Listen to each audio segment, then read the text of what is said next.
today's video, I have a few Commodore items that I've collected through the years that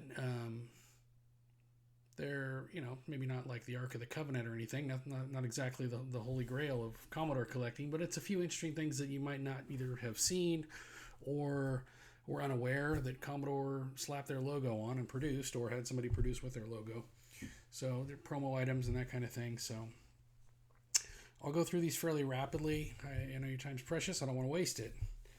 But let's start off with the Commodore GL979D calculator. This little guy, kind of sharp looking, looks like it's from the 70s.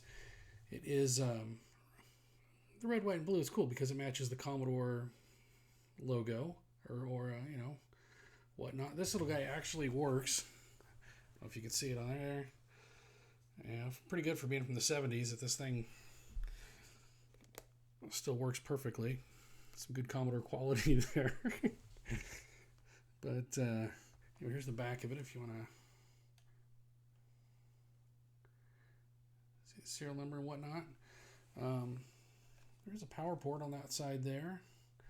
Nothing else. Just 2 AA batteries. But anyway, kind of a cool calculator. You can see how big calculators used to be.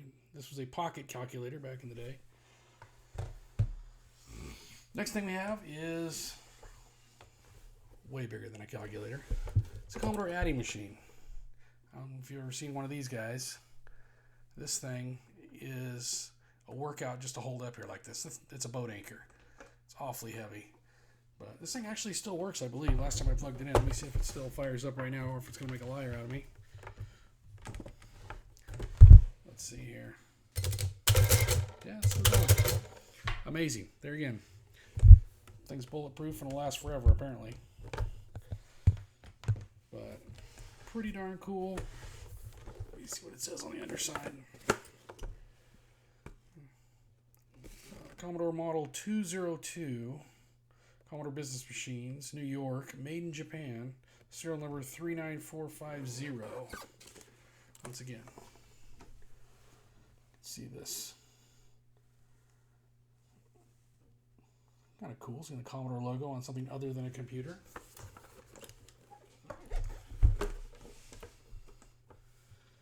And by the way, so I'm not trying to brag to say, oh, look at this Commodore stuff I have. That's not the point here.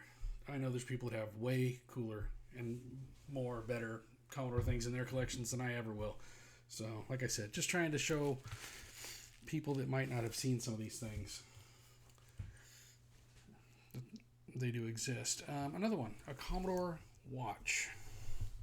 Commodore, there's several watches that were brand. You can see the glasses, the crystal's broken on the front of this one. Commodore put their logo on a bunch of watches. I don't know why. If they were actually trying to sell watches at the time, or if it was more of a promo thing. I don't know.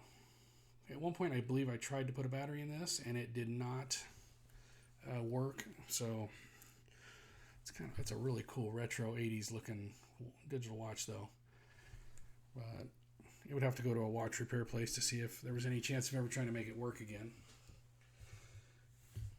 Next up, the Commodore 25th Anniversary Pin.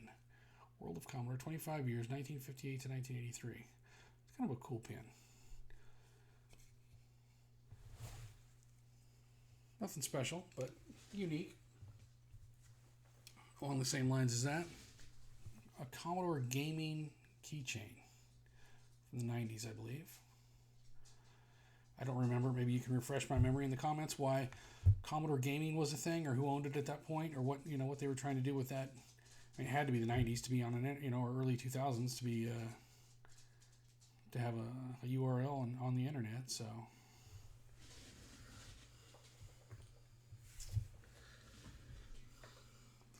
this one is one of the more unique pieces. A phone. I don't know if you've ever seen a Commodore branded telephone, but there it is. And yes, kids, phones used to look like this. We used to have to actually rotate the numbers to make a call. Ridiculous. All that for just a busy signal, and you had to redo it again. But this phone's branded Northern Telecom, and then on the underside it says "Made in Canada." QSQM 500 something 83AX. I don't know what those numbers mean. Maybe a phone specialist does. But anyway, Northern Telecom. I don't know if that's a Canadian. That was the Canadian Pac Bell or whatever, AT&T at the time. But a unique piece. Once again, why Commodore put their logo on a telephone. If you know the story, let me know. I'm curious if they were actually selling these telephones, or if it was in an office that that they operated, or what the deal was. Hey, I'm popping in here just for a second because I was editing that video and I realized that I had forgotten one of the pieces that I had intended to include in this video, and that piece is a Commodore camera, and a little Instamatic looking camera thing. We'll take it out of the little original bubble wrap here. This guy is clearly a Fotorama branded camera, and you can see they just slap some Commodore branding logos on there. It's not really a Commodore camera, of course. It just has Commodore stickers on it. But anyway, Commodore apparently went to all the effort of for promotional purposes or whatever. I don't know if they gave these away or what the deal was, but yeah, this is a interesting little piece here anyway. So anyway, just wanted to add this in before I wrap up. I forgot to include it the first time, so rookie mistake. Anyway, lastly, what you've already seen in the thumbnail probably, are these two guys right here. The kind of rare Commodore discs, as far as I can tell. This one's been highlighted by a couple of people on YouTube. This is the 1984 Epix preview disc.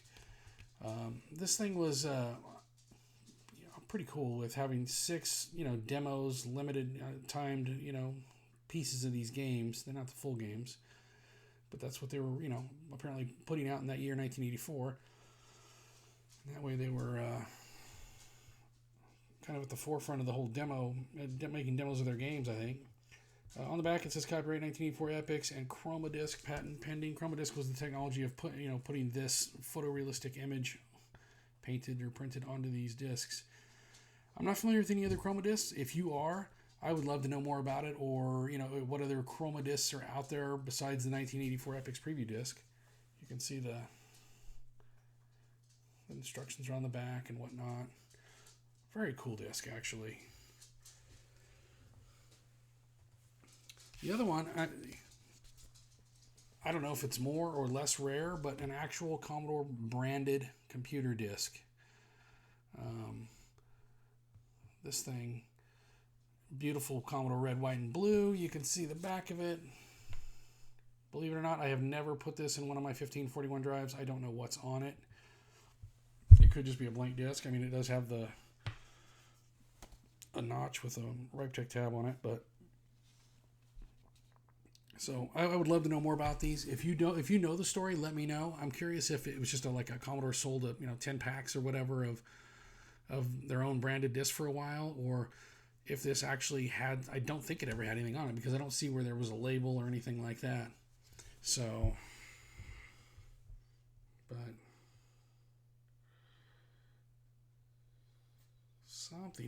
something may have been written on here at one point, but just handwritten. Anyway, I keep an eye out on eBay looking for things like this, and they just don't pop up anymore. So I don't know. It could be, like I said, more or less rare than the 84 Epix disc or whatever, but kind of unique anyway. So once again, that wraps it up. Those are the things I'm sharing today.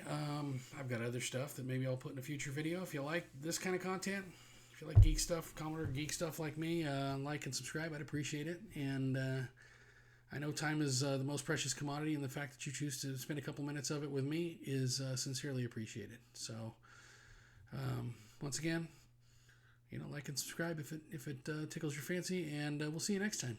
Thanks.